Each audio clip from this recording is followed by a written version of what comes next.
We've once again reached the end of the year. And as we see in the new one, it's that time when everyone reflects upon the best films of the previous year and curates a very special list, is what everybody else said 3 months ago. I mean, we're in March 2024 right now. Who even cares about 2023? Everybody else is busy watching The Beekeeper and Madam Web and all the other great releases of 2024. But I guess the good thing about me taking so long is that I got to see pretty much all the films I wanted to see before I made my list. That being said, there were some big movies that I didn't get around to seeing, and also some movies I just wasn't in the mood for, such as Mission Impossible 7, Maestro, Past Lives, Monster, Napoleon, First Slam Dunk, When Evil Lurks, The Color Purple, and Ferrari. And as always, I have a list of honorable mentions, movies that just missed the cut, or movies that I want to give a big shout out to. And these include Iron Claw, Artifice Girl, American Fiction, John Wick 4, Teenage Mutant Ninja Turtles Mutant Mayhem, Blackberry, Nimona, Dream Scenario, Dungeons & Dragons Honor Among Thieves, and Killers of the Flower Moon, which in my review of Bringing Out the Dead I said I was sure it would make my top 10, but it didn't quite hit the mark for me. I liked it though. So without further ado, here's my top 10 films of 2023. Number 10, Oppenheimer. I see a lot of Christopher Nolan films as puzzles, despite Christopher Nolan himself being against that comparison. And sometimes Christopher Nolan films are a puzzle that unfolds in a satisfying way. And sometimes they're a puzzle that stumps you and leaves you feeling empty and befuddled and kind of annoyed. And when Oppenheimer started, I thought it was going to be the latter. They throw around these jarring timeline jumps at you and it seemed to go in black and white for no apparent reason. And then at a certain point, the movie just started to click into place for me. Like, that part we saw a glimpse of before makes sense now in context. And the black and white scenes are from Robert Downey Jr.'s point of view. And of course the movie is meticulously crafted. I watched it on the IMAX screen and the sound design was incredible. But what I really liked was the character study of Robert Oppenheimer himself. I think it was smart to focus on the man more than the atom bomb itself. And I think the way the movie depicted guilt was remarkable. That victory speech in particular was such a visceral, striking manifestation of his regret. Number 9, Poor Things. Man, I knew this movie was going to be weird. It's Yorgos Lanthimos doing a dark twist on Frankenstein. But somehow this movie was like 5 times weirder than I ever anticipated. When you see Emma Stone acting like a baby with a half duck, half goat, and all the music is discordant and Willem Dafoe is burping out gastric bubbles, you go, okay, what the hell is going on here? But I really enjoyed it. First off, it's beautiful to look at. I think it might be the most visually gorgeous movie of the year. I love the sets and the trippy looking backgrounds. I also love the performances. Some of them are very campy, but that's part of the appeal. There's been a bit of a debate as to whether this is a feminist female empowerment film because of how much Emma Stone's character is sexualized. But I see it as a coming-of-age story about a woman finding herself in the world. I think she goes through such a dynamic character growth. It just so happens to be a coming-of-age story about a girl who's reanimated using the brain of an unborn fetus who has sex a lot.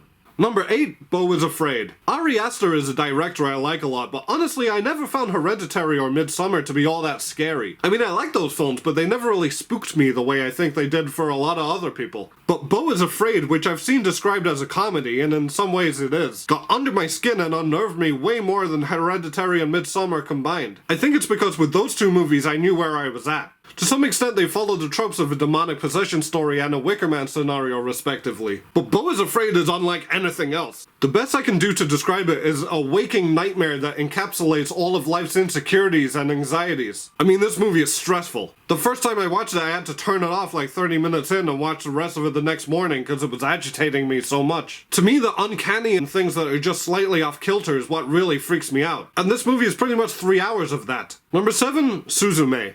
Hayao Miyazaki's The Boy and the Heron was the anime film that got the most attention this year. And I liked it, but to me Suzume was the superior anime movie I watched last year. I think this movie really nailed the balance of the quirky and the whimsical with the grounded and emotional. There's an all-powerful magical cat and the love interest is turned into a 3-legged chair for most of the film. But it's also a story about trauma and loss and a national tragedy. But also it's a hell of a lot of fun. I never got tired of seeing that chair hobble around the place. Number 6, The Killer. I went into The Killer thinking, okay, David Fincher movie about a hitman, this is going to be a real slow burn. But this movie was so much funnier than I thought it was going to be. The protagonist is so cold and calculated, and we hear all his planning and detail in his inner monologue. So when his plans go wrong, which it does multiple times, there's a lot of humor in that. But it wouldn't have been as funny if he wasn't such a methodical perfectionist. Like, there's a part where his monologue about needing to anticipate everything gets interrupted by him getting taken off guard by an attack. And there's another really funny part where he needs a weapon quickly, and he looks through the kitchen drawer, presumably for a sharp knife, and he pulls out a lemon zester. I'm making it sound like it's a wacky comedy about a bumbling assassin, but it's deeper than that. There's an interesting insight into nihilism and capitalism, especially when you compare the hitman's thoughts with his actual actions. But as a whole, it reminded me of the first time I played Dungeons & Dragons. I wrote out this whole backstory about a badass, muscle-bound, armor-cladded, long sword-wielding, dragonborn paladin. But in my first session, I rolled so badly I couldn't hit a goddamn goblin if my life depended on it.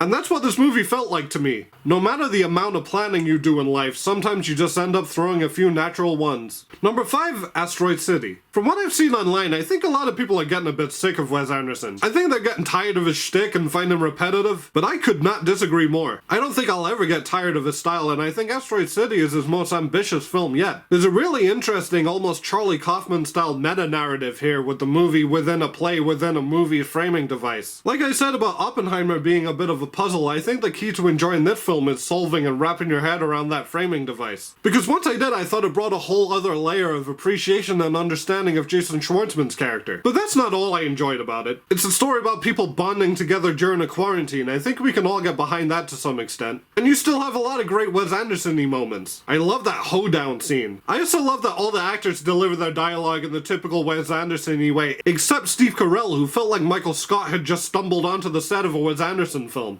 Number 4, Anatomy of a Fall. There's a lot of Oscar buddy movies that I watch and I appreciate and respect but don't really connect or get much out of. And going into Anatomy of a Fall, a French legal drama that won the Palme d'Or, I assumed it would fall into that category. But I ended up really latching onto this film. The courtroom scenes were captivating. I love that one prosecutor that tried to analyze everything. During a cross-examination, he brings up the misogynistic lyrics of 50 Cent's P.I.M.P., which the husband was playing even though it was the instrumental version, so the lyrics didn't matter. But if I was the judge in this movie, I would go, alright, what's the case today? Woman accused of murdering her husband, blah blah blah. The accused says that her husband would play a steel drum cover of P.I.M.P. at full volume over and over. You know what? Free to go. Not guilty. I think it's fascinating the way we see her private life exposed during the trial. It's uncomfortable. There's things we found out about her relationship where I was like, should I be hearing this? Should I leave? But I suppose that's the nature of a trial. All the dirty laundry comes out. Also, the performances in this film are all exceptional across the board, including the dog. I'm really glad that the dog won the Palme Dog for Best Canine Performance, which I only recently discovered was a thing. Why has nobody ever informed me that the Best Dog Actor Awards exist? Number 3, Across the Spiderverse. You know, just when I think I'm sick of multiverses, another one will pull me back in. I love the first Spider-Verse movie, but I think this one's even better. And unlike the first one, this didn't have Nicolas Cage, so it had that going against it, and I still liked it better. The first one was a fantastic setup, but with the sequel, you go, okay, this is what you can do with the Spider-Verse. I think it made the most of its potential. There's so much going on. I watched this movie on the big screen, and it looked visually amazing. But at the time, part of me was like, I wish I was at home so I could pause and rewind and see all the different Spider-Man variants. I also think the concept of canon events is really interesting. It's kind of like an exploration into free will versus determinism. This is a part 1, and the story feels unfinished because it is. But I came out of this movie in such a good mood, and I'm dying for the sequel.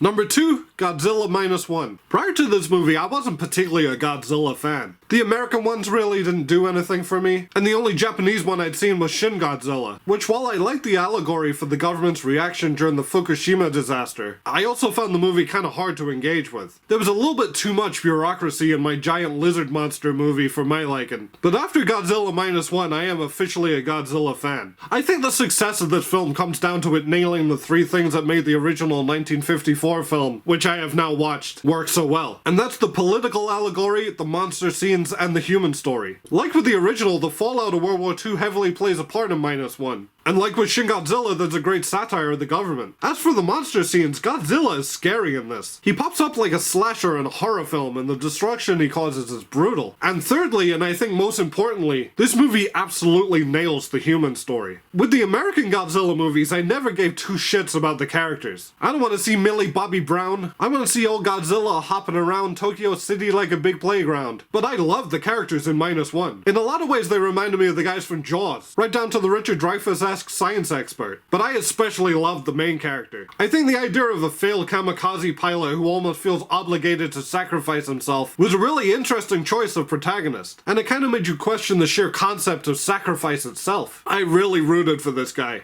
I don't think I've wanted this badly to see a guy survive the events of a movie in a long time.